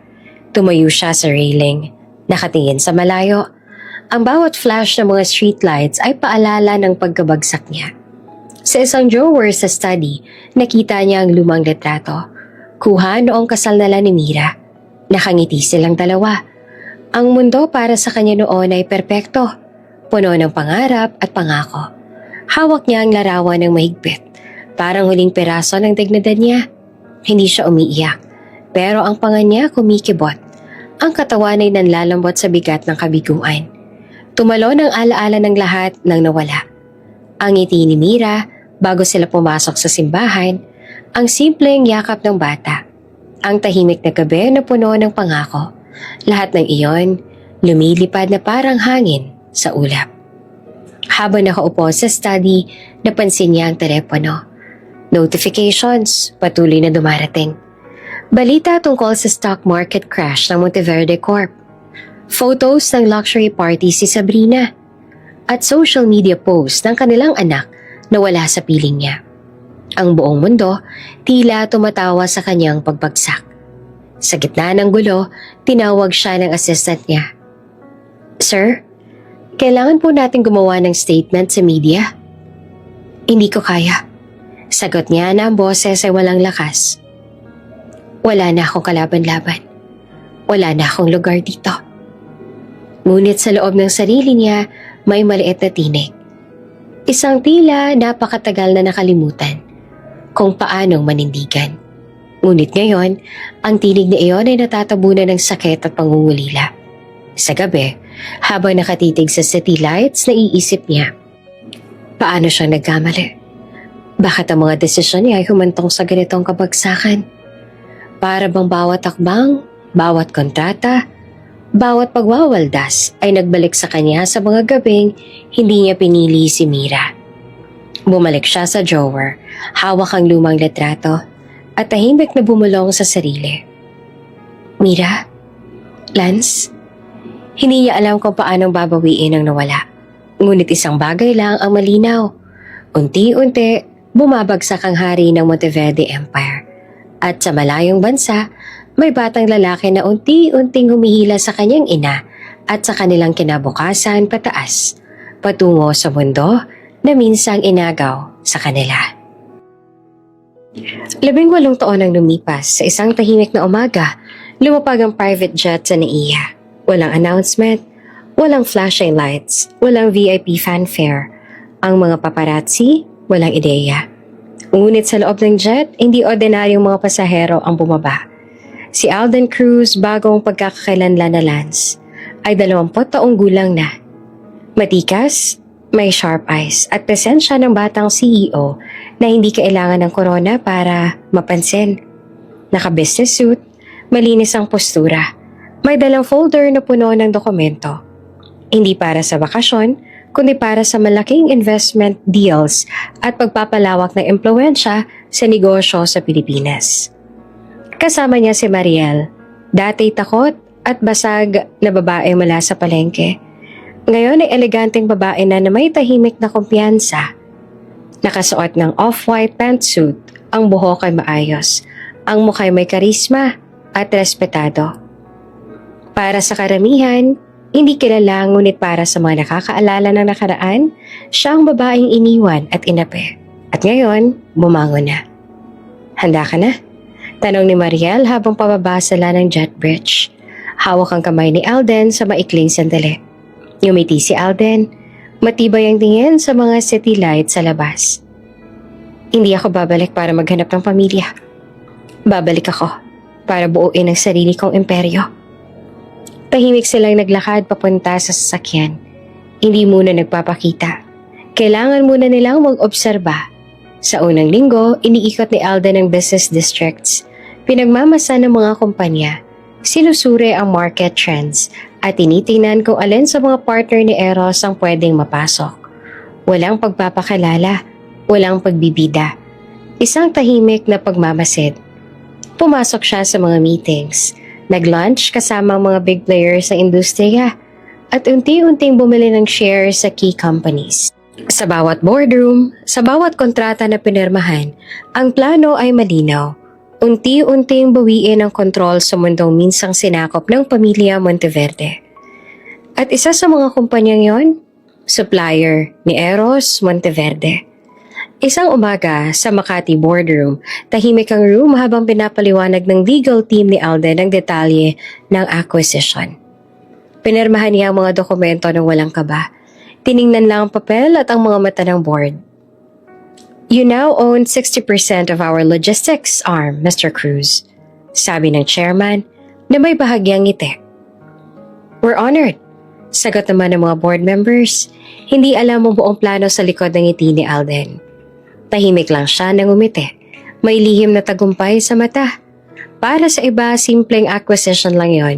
Ngunit para kay Alden, hakbang ito patungo sa pagbawi ng lahat ng nawala sa kanya at sa kanyang ina. Sa kabilang dulo ng mundo, sa bahay Monteverde, natanggap ni Eros ang email. Termination notice of partnership sa supplier company. Ang unti-unting pagbagsak na sinimulan pa noong pagkawala nila ni Mira at Lance, tila nagbabalik sa kanya. Subalit wala siyang paraan para pigilan ito. Ang pangalan, pera at impluensya niya ay unti-unting humihina. Sa bawat newsletter, sa bawat report, bumabagsak ang mga investment niya. Si Sabrina mas abala sa sarili niyang buhay. Wala nang pakialam sa negosyo. Nagiiwan sa kanya sa isang piling mundo na puno ng pagkabigo. Ang mga dating pulido at glamorosong board meetings ay puno na ng tanong at pagsisisi. At sa gitna ng lahat, si Eros ay natutong muling uminom. Nakatingin sa empty chair kung saan dapat nakaupo ang kanyang anak. Muli nagbalik ang alaala ni Mira at Lance sa kanya. Ang pagmamahal na hindi niya inabot, ang pamilya na hindi niya maalagaan, at ang pagkakamaling dati hindi niya pinansin, ngayon ay parang nakatambak sa harap niya. Sa penthouse balcony pinagmamasa ni Mariel ang city lights. Malalim ang hininga. Nasa tabi niya si Alden, nakatingin rin sa ilaw ng lungsod. Ngunit sa mata niya, makikita ang apoy ng determinasyon. Lumapit siya, mahina ngunit matatag na bumulong. Simula na ng pagbawi natin, ma. Ang hangin ay may dalang kakaibang tensyon, parang paparating ang bagyo. Ngunit hindi ito simpleng hangin. Ito ang simula ng ganti, ng pagbabalik ng hustisya sa mundong sinakop ng Monteverde. Sa bawat hakbang nila sa Makati streets, bawat meeting, bawat kontrata, at bawat hakbang ng kanilang pagbabalik, isang bagay ang maninaw. Hindi lang basta negosyo ang kanilang bubuuin, isang bagong imperyo, isang bagong reputasyon, at higit sa lahat, isang bagong kapalaran para sa mga minahal at inaapi. Sa likod ng mga mata ni Alden habang tinitingnan ng lungsod sa gabi, isang pangako ang lumutang. Ang lahat ng pagkabigo, lahat ng sakit, lahat ng inapinala noon, babayaran at babalikan niya ng may lakas, determinasyon, at walang patid na disiplina. Tahimik na tumingin si Mariel, hawak ang kamay ni Alden. Alam na ang bawat plano ay unti-unting maisa sa katuparan, sa hangin, sa ilaw ng lungsod, sa mga tahimik na boardrooms. Nagsimula ang pagbawi. Habang nakatitig sa city skyline, tahimik na bumulong si Alden sa ina. Simula na ito, ma. Ang mundong inagaw sa atin, kukunin natin. Ang gabi ay tahimik, ngunit ang paparating na ganti ay nararamdaman na sa bawat hanging humahaplos sa kanilang mukha. Ang dating makapangyarihang pangalan ni Eros Monteverde ay minsang simbolo ng yaman at impluensya. Ngayon ay unti-unti nagiging abo sa ilalim ng kanyang sariling mga kamay. Ang bawat supplier na dati tapat, biglang nag-withdraw. Ang mga partners at financiers na noon ay nagmamadaling lumapit, ngayon ay nagbago ng direksyon. Nag-iingat at umiiwas sa kanya. Bawat araw may bagong email sa inbox niya. Ang bawat isa ay tila suntok sa tiyan. Deal cancelled. Investor pulled out. Contract terminated. Ang mga boardroom meetings ay puno ng tensyon. Ang mga directors na dati nakayuko sa kanya, ngayon ay nagtatakbuhan ng tingin sa kanya na para bang siya ang problema. Fix this! Sigaw ng isang board member. Where is your strategy? Dagdag pa ng isa. Wala ka bang alam na gawin kundi sisihin ng iba? Tanong naman ng matandang chairman Halatang nawawala na ng pasensya. Si Eros nakaupo lang sa kanyang leather chair, hawak ang whiskey glass na walang laman, nakatingin sa mga lumilipad na email notifications sa screen. Pakiramdam niya, bawat click ay dahan-dahang durog ang kanyang dating imperyo. At sa ibabaw ng lahat ng to, isang headline ang bumangga sa kanyang dibdib. Alden Cruz, the boy tycoon taking over Asia. Kasama ang larawan ng isang batang lalaki, may hawig sa anak niyang si Lance. Hindi niya ito sineryoso sa simula. Bata pa naman, walang karanasan. Siguro isa lang itong lucky news story. Maling paghahambing. Ngunit habang tinitingnan niya ang larawan, may mga detalye na hindi niya maalis sa isip. Ang mata, ang panga, ang tikwas ng ngiti. Parang salamin ng kabataan niya. Parang nakikita niya ang sarili niya sa isang mundo na hindi niya nakontrolado. Kinabahan siya. Hindi niya maintindihan. Paano posibleng ganito ang bata?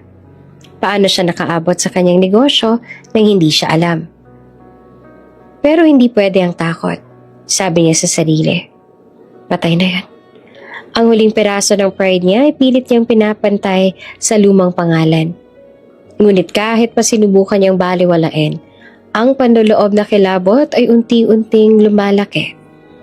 Habang sinusubukan niyang pigilan ang pagbagsak ng kumpanya, mas lalo lamang itong lumulubog. Ang bawat attempt na i-rescue ang contracts ay nabigo. Ang mga empleyado ay naligaw, nagkakagalit, at nawawalan ng kumpiyansa. Ang mga pondo nakahiwalay na sa kanya ng walang babala. Sana may kasangga siya, pero wala. Si Sabrina na dating kasama niya sa taas ay wala na rin. Nag-elope sa ibang bansa kasama ang lalaking nasa viral photo. Ang kanyang sarili nananatiling mag-isa sa kanyang malaking office. Hawak ang whiskey glass. Nakatingin sa larawan ni Mira at na Lance noong bagong panganak. Kaya ba ito kapalit ng pride ko? Bulong niya. Basag ang boses. Parang umiikot sa malaking kaharian ang kanyang isip ang tanong. Lumiko siya sa window. Ang lungsod sa gabi ay nagliliwanag sa malayo. Ngunit sa kanya, tila madilim. Ang dating liwanag ng yaman at kapangyarihan ay napalitan ng anino ng kahungkagan at panghihinayang. Sa kabilang dako naman ng mundo, si Alden Cruz ay nakaupo sa isang skyscraper office. Hawak ang tablet at nakatingin sa mapa ng mga negosyo ng Navarro Group. Ang bawat posisyon ay may red X mark. Isa-isa nilang nahuhulog tulad ng domino. Tahimik ngunit may kakaibang tensyon sa bawat galaw ng kanyang daliri sa screen. Hindi ito basta planong paghahari sa negosyo. Ito ang pagbawi ng bawat nasaktan, bawat naaapi, bawat pangarap na nawasak ng nakaraan. Ang bawat hakbang ni Alden ay sinadya, hindi lamang upang pahinain ang imperyo ni Eros, kundi upang puuin ang hustisya para sa ina at sa sarili. Lumipat siya sa kanyang desk, tumayo, huminga ng malalim, at tumingin sa skyline ng lungsod. Sa ilalim ng liwanag ng buwan, sa ilalim ng mga corporate towers, ang laro ay nagsimula na. Sa bawat press release, sa bawat acquisition, at sa bawat merger na pinirmahan ni Alden, may unti-unting epekto sa Navarro Group. Ang mga investor na dati nagpapakita ng respeto sa pangalan ni Eros, ngayon ay nagdadalawang isip na. Ang mga kontrata ay napupunta sa mga bagong kamay, at ang dating makapangyarihang network ay unti-unting nagkakawatak-watak. At sa penthouse ng Navarro, nakaupo si Eros. Hawak ang larawan ni Mariel at Lance. Ang telebisyon sa background ay may live coverage. Isang press conference ni Alden Cruz. Si Eros sa unang pagkakataon, hindi nagigil. Hindi siya galit. Hindi rin takot sa dati niyang kapangyarihan. Ngunit ngayon, isang ibang pakiramdam ang dumating. Takot. Ang batang lalaki sa telebisyon na may ngiti, may kumpiyansa, may boses ng leader na hindi hinahadlangan ng edad, ay kumakatawan sa isang puwersa na hindi niya alam kung paano haharapin. Sino ka ba talaga, Alden Cruz? Bulong niya sa sarili. Halos wala siyang boses. Ang mga mata niya ay nakatuon sa screen. Naghahanap ng sagot na alam niyang darating. At sa bawat eksenang iyon, sa bawat hakbang na ginawa ni Alden sa likod ng lungsod, ang dating hari ng Monteverde Empire ay unti-unting bumagsak. Ang pagkakahiwalay sa pamilya, ang mga maling desisyon, ang nakaraan na hindi mababawi, lahat ay nagsanib upang ipakita sa kanya ang realidad. Ang imperyo niya ay unti-unting nagiging alaala. Sa boardroom ng Monteverde Group, si Eros ay nakatingin sa kanyang mga kamay. Hawak ang larawan ni Mariel at Lance. Ang puso niya ay tumitibok. Nanginginig ang paa. Kung nandito sa Lance, kung nandito si Mira, bulong niya. Ngunit huli na. Ang batang lalaki, ngayon na si Alden Cruz ay hindi na bata. At sa bawat hakbang na ginawa niya, ang gante ay paparating. Tahimik, mapanlikha, at walang awa. Sa pinakaitim na bahagi ng gabi, nag-iisa si Eros sa kanyang malawak at malamig na opisina. Ang ilaw ng city skyline sa labas ay parang paalala ng bawat tagumpay na unti-unting lumalayo sa kanya. Pawis ang noo, nanginginig ang mga kamay, hawak ang ballpen at calculator, pero kahit ano pang gawin, lugi pa rin ang kumpanya. Pumasok ang isang tauhan, loyal noon pa man, ngunit ramdam na ang kaba. Sir, we're losing everything. Bulong niya. Bumulwak ang takot sa kanyang tinig. Hindi naman sumagot si Eros. Nakatingin lang siya sa pader. Parang may kinakausap na multo. Ang kanyang isip ay puno ng takot at galit. Ang bawat email, bawat pagkatalo sa boardroom ay parang suntok sa tiyan. At doon sa kanyang loob, pumasok ang madilim na bahagi ng kanyang pagkatao. Ang utak ng taong takot matalo, takot mawalan, takot harapin ang kinabukasan. Kung mawala si Alden, bulong niya. Halos hindi marinig sarili niya. Titigil ang pag-atake. Sir? Tanong ng tauhan na nanginginig, hindi alam kung seryoso ang utos. Pinikit ni Eros ang mata, huminga ng malalim at nagdesisyon. Hindi bilang ama, hindi bilang tao, kundi bilang isang nilamon ng ambisyon at galit. Alisin niyo ang batang Alden Cruz sa landas ko. Permanently. Tahimik lang ang tauhan pero tumango. Ramdam ang bigat ng utos. Walang nakarinig, pero ang hangin sa opisina ay nanlamig na parang may demonyong ngumiti sa dilim. Habang umaalis ang tauhan, naiwan si Eros, nakahawak sa ulo niya. Parang may sumisigaw sa loob ng dibdib. Anong ginawa mo? Sa mesa ay nakakalat ang dokumento. Mga contracts na bumagsak, kumpanya na nawala. At sa gitna ng kaguluhan, isang lumang larawan ni Alden. Nahulog ang picture na Lance noong baby pa siya mula sa lumang notebook. Dumaan ang mata ni Eros doon, pero pinili niyang hindi tignan. Sa gabing iyon, hindi lamang negosyo ang bumagsak. Kaluluwa niyang isinugal. At sa bawat takbang na gagawin niya mula ngayon, walang siguro kung sino ang panalo at sino ang talo. Ang ilaw ng skyline sa labas ay tila nagbabadya ng dilim na paparating. Si Alden, hindi alam ni Eros, ay unti-unti nang nakahanda sa laban. Maaga ang sikat ng araw sa Makati. Malamig ang hamog, ang mga building ay nagliliwanag sa liwanag ng morning sun, at ang kalsada ay puno ng ingay ng mga sasakyan. Si Alden Cruz, nasa loob ng armored convoy, nakatingin sa salamin habang iniisip ang charity meeting para sa Youth Innovation Fund. Hindi siya nagbabalik loob sa Manila para magpakitang tao. May mission siya, bumuo ng network para sa mga kabataan, para sa mga batang walang boses, para sa pangakong binitiwan kay Mira. Gusto mo ba ng coffee, sir? Tanong ng driver. Ngunit si Alden nakatingin sa traffic at sa sarili niyang plano. Tahimik lang. Sa kalsada, hindi nila alam, may nakaabang. Isang sniper sa rooftop, nakafocus sa target. Isang motor na patuloy ang pagmamaniobra at isang tinted van na sumunod sa convoy. Hindi halata ngunit handang pumutok. Biglang may pumutok, isang sigaw, isang iglap lang, tumigil ang mundo para kay Alden. Ambush! Sigaw ng bodyguard. Ang convoy bumangga sa barrier sa gilid. Ang mga metal ay nagkalansing. Ang gulong ay sumirit sa alikabok. Ang pinto ng SUV ay bumukas. Duguan ng isang bodyguard, humihingal, habang naririnig ang yabag at hiyaw ng mga taong nagtatakbuhan. Isang balang tumama sa dibdib ni Alden. Nahulog siya sa sahig ng sasakyan. Nanginginig, pilit na lumalaban ang mga mata, pero unti-unting lumalabo ang paningin. Mama, bulong niya na parang kidlat at tumagos sa puso ni Mira. Hindi na naghintay si Mira, naka-heels ngunit hindi alintana ang sakuna. Lumusong siya sa dugo sa kalsada papunta sa anak. Ang bawat hakbang ay may tunog ng kahapde, ngunit wala siyang pakialam. Hawak niya si Alden, pinipilit na manatili ang bata sa kanyang pisngi. Huwag mong iiwan si Mama, anak, please. Sigaw niya. Punit na punit ang tinig. Halong takot at galit. Ang katawan ni Alden nanginginig. Pinipilit magpakita ng tapang kahit ramdam ang sakit.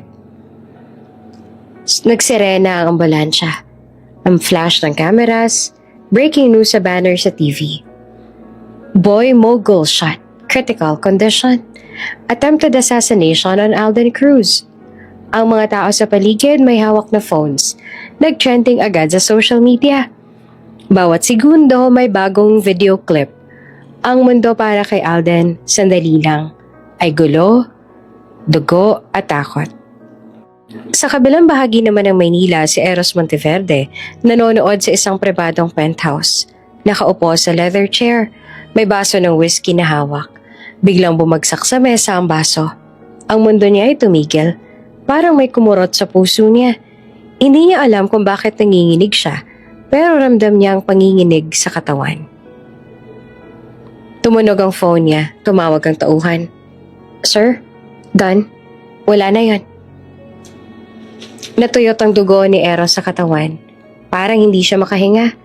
Parang ang hangin mismo ay pumigil sa baga. Hindi niya alam kung bakit nanginginig siya, pero ramdam niya, alam niya sa kaibuturan ng kanyang puso, siya mismo nagpadala sa bala. Sa loob ng penthouse, nakaupo siya sa sahig. Hawak ang ulo. Humihingal, bawat segundo ay parang kabiguan ng buhay niya na ipon sa mga mata. Sa loob ng kanyang isip, muling naglaro ang eksena. Sniper, motor, fan, at ang kaguluhan sa Makati. Hindi pa siya nakaka-move on. Hindi alam ang dapat niyang gawin. At higit sa lahat, hindi niya inaasahan na siya mismo ang pumatay sa sariling anak. Si Mira nasa ambulance, hawak ang anak. Umiiyak at pinipilit na manatiling malakas. Si Alden sa gitna ng sakit at pangungulila, pilit humihinga. Ramdam ang init ng kamay ng ina sa kanyang balat. Sa labas ng mga cameras, nagre-record. Ang social media puno ng speculation, trending hashtags at bawat minuto ay may lumalabas na bagong angle ng insidente. Ngunit sa puso ni Mariel, wala sa numero o headline ang mahalaga. Ang mahalaga, buhay ang anak. Si Eros ay nanonood naman ng live coverage sa TV, hawak ang whiskey glass. Ang mga mata niya pumupugak sa bawat shot ng convoy, bawat flash ng camera, bawat sigaw sa background. Sa unang pagkakataon sa loob ng maraming taon, nakaramdam siya ng takot, ng guilt, at ng kahulugan ng pagkatalo. Wala pa siyang alam, ngunit ang utos niya ay nagbabalik sa kanya. At sa sandaling iyon, ang demonyong ambisyon, pride at galit ay nag-umpisang ilahad ang tunay na presyo ng kanyang ginawa. Sa ER ng isang malaking ospital sa Makati, kumakaripas sa mga doktor, nurse at paramedics. Ang mga ilaw ng emergency lights ay kumikislap sa malakulay na halo ng pula at asul. Ang sahig, basa ng dugo. Bawat hakbang ay may kalabit ng metal at kahapde. Si Mira, naka-black dress. Ang buhok ay bahagyang basa sa pawis. Yakap ang kamay ni Alden. Pilit na humihinga sa bawat tunog ng beep ng heart monitor sa corridor habang dinadala siya papasok sa operating room. Nanginig ang kanyang katawan. Bawat tibok ng puso ay parang sumabog sa dibdib niya. Dok, iligtas niyo po ang anak ko. Siya lang ang meron ako. Pabulong niyang sigaw. Halos walang boses sa lungkot at takot. Ngunit walang sagot ang doktor. Tahimik lang siyang naglalakad. Hawak ang tray ng surgical tools. Parang sundalong papasok sa digmaan. Ang pinto ng OR sumara sa likod nila. Nag-iwan ng katahimikan at kaba sa corridor. Napaluhod si Mira sa sahig ng ospital. Ang mga kamay niya ay nanginginig. Ang mata basang-basa sa luha. Naghiyaw siya ng tahimik. Pilit na inaawit ang pangalan ng anak. Ang bawat hiyaw ay parang suntok sa sariling dibdib. Hindi niya alintana ang kamera sa labas, ang media o ang mga pulis na nakamasid. Para sa kanya, ang oras ay natigil. Hindi pwedeng mangyari to. Hindi pwedeng mangyari. Bulong niya sa sarili. Ang boses ay basag. Ang katawan nanginginig. Sa kabilang bahagi naman ng lungsod, si Eros Monteverde nakalugmok sa office niya. Hawak ang whiskey glass na hindi nalasing, ngunit pawis ang bumalot sa kanyang katawan. Nanlalabo ang mata, nanginginig ang mga kamay at parang may kumurot sa puso niya sa bawat flash report sa TV. Boy mogul shot, critical condition. Ambulance rush to. Basa ng screen sa blood red letters. Bawat salita tumutuhog sa kanyang dibdib. Hindi niya maunawaan kung bakit nanginginig ang buong katawan niya. Bakit tila may bungo ng kidlat ang dumampi sa kanyang utak? Tumawag ulit ang tauhan niya sa telepono. Sir, sigurado yan. Wala nang babalik. Napahawak si Eros sa telepono. Parang hawak ang huling hininga niya. Para bang may nakasakal na bagyong hindi niya maalis. Sa unang beses sa maraming taon, napaiyak siya. Hindi para sa sarili, hindi para sa pera o reputasyon, kundi para sa isang katotohanang hindi niya alam. Sa loob ng OR, ang mga surgeon abala sa pag-aalaga kay Alden. Ang bawat putok ng monitor, ang bawat beep ng ventilator, bawat tunog ng metal, ay parang ritmo ng isang laban para sa buhay. Ang dugo, pagod at tensyon pinaghalo sa katahimikan. Si Mira nananatili sa labas, hindi nakalayo, hindi nakaupo. Nakatayo sa koridor, kumakapit sa bala ng katawan niya, habang ang bawat sandali ay may kahulugan ng eternity. Ang bawat patak ng luha niya, bawat paghinga ay naglalaman ng pangako. Hindi siya mawawalan. Hindi niya hahayaan ang anak na mawala sa kanya.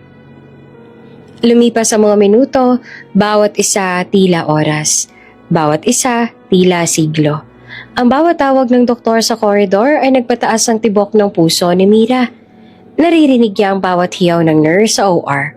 Bawat pagtapik ng glove sa kamay ng surgeon. Ang sakit at takot ay parang naghalo sa katawan niya.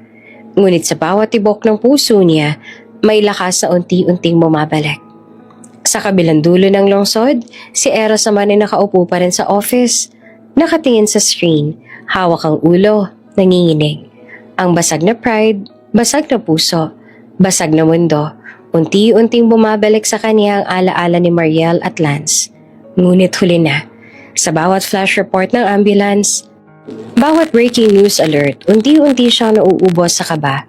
Sa labas ng OR, napadapa si Mira sa sahig. Ngunit hindi siya sumuko. Huminga siya ng malalim, hinawakan ng kamay ni Alden sa plexiglass barrier ng OR window at pinakiramdaman ng bawat patak ng kanyang buhay sa anak. Isang surgeon ang lumabas. Mukhang seryoso pero may liwanag ng pag-asa. Miss Mariel, stable na siya. Kailangan lang niyang maobserbahan pa. Napayakap si Mira sa hangin. Parang humihinga siya para sa sarili at para sa anak. Ang relief ay halong pagod, lungkot at pasasalamat. Ngunit sa likod ng kaligtasan, ramdam niya ang bigat ng mundo. Hindi pa tapos ang laban. Hindi pa tapos ang gulo na dala ng nakaraan. Habang hawak ni Mariel ang kamay ni Alden, nakatayo sa dilim si Eros sa kanyang office. Walang alam sa loob ng puso niya ang buong katotohanan. Sa unang pagkakataon, alam niya na sobrahan siya ng ambisyon. At sa gabing iyon, hindi lamang negosyo ang isinugal niya, kundi ang buhay ng anak. Hindi naman nakadulog si Eros Monteverde sa loob ng kanyang maluwang ngunit malamig na penthouse. Binuksan niya ang lumang kahon ng mga gamit ni Mira. Larawan, scrapbooks, lumang pasaporte at baby items na tila nakatayo sa nakaraan. Sa unang pagkakataon, hinawakan niya ang lumang baby picture ni Lance. Tumingin siya sa mata ng sanggol. Sa litrato, parang tumigil ang oras. Parang tumigil ang lahat sa paligid niya. Ang mga taon ng pagkakahiwalay, ng galit, at ambisyon ay biglang nagmistulang bula. Habang tinitingnan ni Eros ang batang CEO sa viral news, may kakaibang kilabot sa kanyang dibdib. Yung mga mata, panga, ngiti, parang salamin ng kanyang kabataan. Napatingin siya sa lumang larawan ni Mira at Lance. Dahan-dahang tumigil ang mundo niya. Pwede bang anak ko siya? Bulong niya na nanginginig. Nagdesisyon siya. Halong takot at pagkatulala. Ipa-DNA test niya ang bata sa private laboratory. High security. Hindi siya makapaniwala sa sarili habang pinipirmahan ang consent forms. Ang pawis sa kanyang noo ay patak ng ulan na parang mga nakaraang pagkakamali. Para siyang kriminal na naghihintay ng hatol ng tadhana.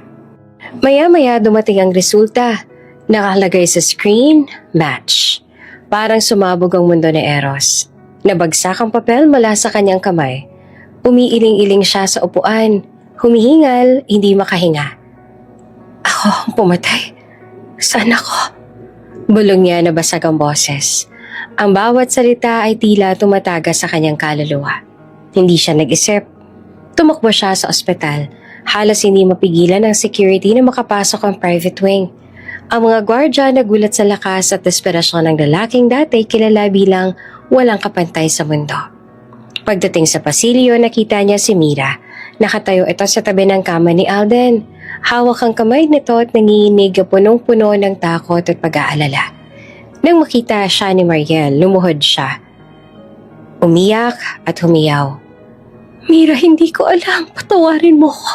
Hindi ko alam, Diyos ko. Anak ko siya. Ngunit hindi niya pinakinggan.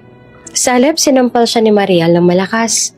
Umalingaw-ngaw ang tunog sa corridor at para bang bumagsak ang mundo ni Eros sa bawat echo. Pinatay mo ang anak ko, sigaw ni Mariel. Sa sandaling yon, hindi siya CEO, hindi siya mayaman, hindi siya lalaking may kapangyarihan. Isa siyang durog na kaluluwa. Lahat ng karangalan, lahat ng kontrol, lahat ng pera, wala. Tanging kasalanan na takot ang naroroon. Biglang lumabas ang doktor mula sa OR. Mataas ang boses, puno ng urgency. He needs extremely rare blood now. One donor only. Naramdaman ni Eros ang panlulumpo ng kanyang katawan. Isa lang ang donor? Isa lang. At alam niyang wala ng iba kundi siya. Ang kanyang dugo na dati simbolo ng lakas at lahi. Ngayon ay huling pag-asa ng anak na nasaktan dahil sa kanya. Lumapit siya sa tabi ng kama. Hinawakan ng kamay ni Alden. Ang init ng bata. Kahit sa critical condition ay tumatago sa puso ni Eros. Tumayo siya sa tabi ng doktor. Mabilis at determinadong sinimula ng proseso ng blood donation. Si Mira, tahimik pa rin ang kamay na hawak ni Alden. Nakatingin sa kanya. Hindi lang galit, kundi halo ng pangungutya, pagdududa at pangunawa. Gawin mo na kung gusto mong itama ang mali mo. Bulong niya na tahimik at halos mapaangat ang kilay niya. Habang kumukuha ng dugo ang doktor, naramdaman ni Eros ang bawat tibok ng puso ni Alden. Ang bawat patak ng dugo na bumabagsak sa bag ng plasma ay parang bawat taon ng kaniyang pagkukulang. Bawat galit, bawat pagkabigo. Unti-unting tumutunaw sa kanyang dugo at pumapasok sa katawan ng anak. Pasensya na anak, pasensya na. Bulong niya. Basag at pilit na hawak ang kamay ng bata. Ang pride na matagal niyang pinagmamalaki ay napawi. Ang natira ay simpleng tao. Isang ama na humihingi ng tawad habang ang buhay ng anak niya ay nakasalalay sa kanyang dugo. Habang nakatayo sa tabi ng kama, si Mira humahawak naman sa balikat niya at tahimik na bumulong. Kung gusto mong itama ang mali, kailangan mong patunayan. Hindi sa salita, kundi sa gawa. At doon sa gitna ng ospital, nagsimulang baguhin ni Eros Monteverde ang kaniyang buhay. Hindi bilang ama lang, kundi bilang isang taong handang harapin ang lahat ng resulta ng kaniyang pagkukulang. Sa transfusion room, nakahiga naman si Eros Monteverde. May tubes na nakasaksak sa braso. Habang dumadaloy ang kanyang dugo papunta kay Alden, tahimik siyang umiiyak. Paulit-ulit ang bulong na tila dasal, tila panalangin. Kung pwede lang kunin ang buhay ko kapalit ng kanya. Anak ko, patawarin mo ko. Bawat patak ng dugo niya ay parang bawat taon ng kanyang pagkukulang. Bawat galit, Bawat hindi pagkakaintindihan na unti-unting bumabalik sa kanya, puno ng pagsisisi ang bawat hibla ng kanyang katawan. Sa loob ng OR lumalaban si Alden, matatag ang tibok ng puso. Ngunit mahina, parang bata na naglalakad sa hangganan ng buhay at kamatayan. Hindi niya marinig ang mga salita ni Eros, ngunit ramdam ng kaluluwa niya ang sakripisyong ginawa ng taong minsang hindi niya makilala bilang ama.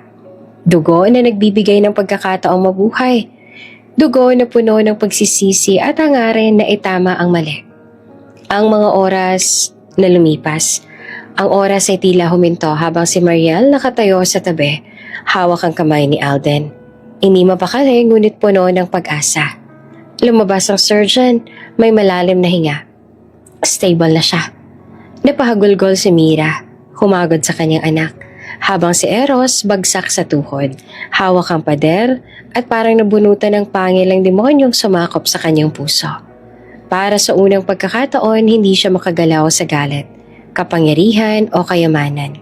Tao lang siya, nakaharap sa kanyang kasalanan. Nang magising si Alden, lumapit si Eros sa parang aso na humihingi ng pagmamahal. Anak, please. Ngunit malamig ang mata ni Alden. Ang sugat sa dibdib niya ay mas masakit pa kaysa sa bala. For my mother, I will live, but not for you. Tumulo ang luha ni Eros. Ang kasalanan niya hindi na mabubura. At sa sandaling iyon, unti-unting natutunan niyang harapin ang sakit ng sariling gawa. Dumating ang mga pulis sa mansyon ng Monteverde, dala ang warrant para sa pagkakasala ni Eros. Tahimik lang siya, nakatayo sa gitna ng malaking sala, parang bato. Walang galaw, walang sigaw, hindi nagtatangkang tumakas. Tumango lang siya nang makita si Mariel at Alden na dahan-dahang lumalapit. Parehong may mabigat na tindig, parehong nagdadala ng katahimikan na puno ng tensyon. Bago isuot ang posas, lumuhod si Eros sa harap nila, parang isang taong ganap ng durog ang katawan at kaluluwa. Ang boses niya, basag at nanginginig, halos hindi marinig. Patawad, kahit hindi ko deserve. Tumigil si Mira sa kanyang paghinga.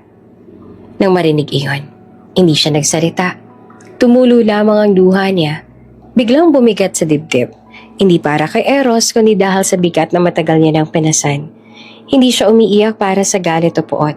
Umiiyak siya dahil sa dulo ng sakit, dulo ng pinakamasakit na kabanata sa buhay niya, at sa wakas, dumating ng yugto ng pagbitaw. Napangiti siya ng bahagya. Dahan-dahan na ibinalik ang kanyang lakas.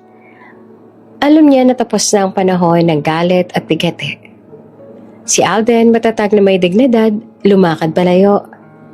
Hawak ang bagong buhay na pinaglaban niya. Sa murang edad, siya na ang pinakamaliit at pinakabatang empire builder sa Asia. Ngunit hindi lamang sa pera o kapangyarihan siya nakabase, sa puso at prinsipyo. Habang papalayo siya, naramdaman ni Eros ang bigat ng pagkawala. Hindi lamang ng kapangyarihan, kundi ng pagkakataong mahalin at maprotektahan ng anak na noon pa man ay wala sa kanya. Sa kabilang dako, si Mira ay nagsimula namang magtayo ng foundation para sa mga inang iniwan, sinaktan. Isang lugar ng pag-asa at pangarap para sa mga kababaihang katulad niya. Dito niya na ipapasa ang lakas at tapang na natutunan niya mula sa sariling pakikibaka. At dito rin niya nakita na ang buhay ay pwedeng muling itayo kahit na ilang ulit ka pang nadurog. Si Eros sa maliit na prayer chapel sa loob ng bilibid, araw-araw nagdarasal, hindi para sa kalayaan, kundi para sa kabayaran at paghilom ng kanyang kaluluwa.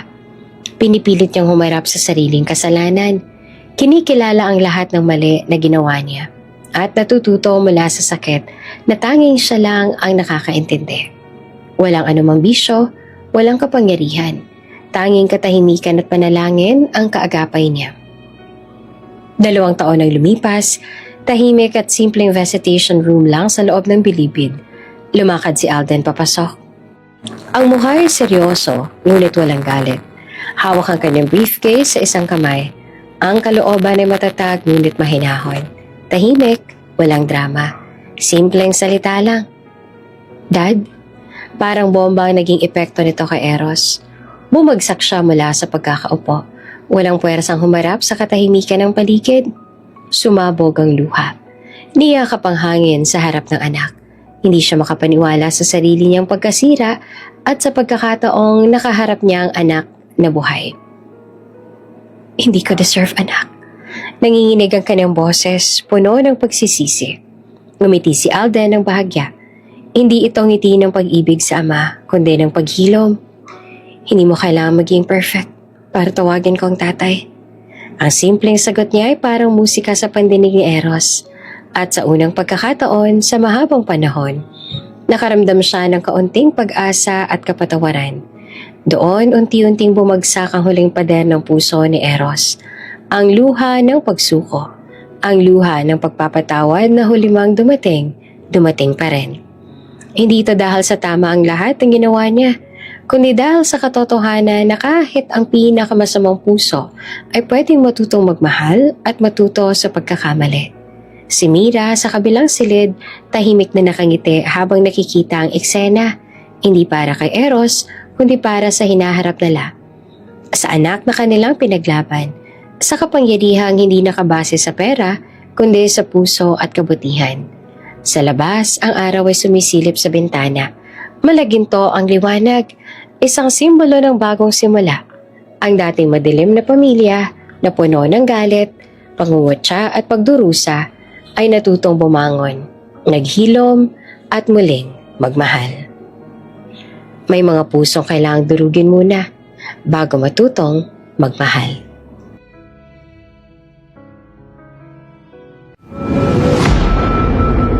Bago ka pa lang sa channel na ito, Ate Jane TV, huwag kalimutang pindutin ang notification bell and subscribe button. Sana po hindi naman malaking abala sa inyo ang pagpindot ng subscribe button dahil ang kapalit po nito ay ang pagsuporta para makapag-produce ng mga libreng stories sa mga channels ni Ate Jane. Maraming salamat! Yan bang tinatawag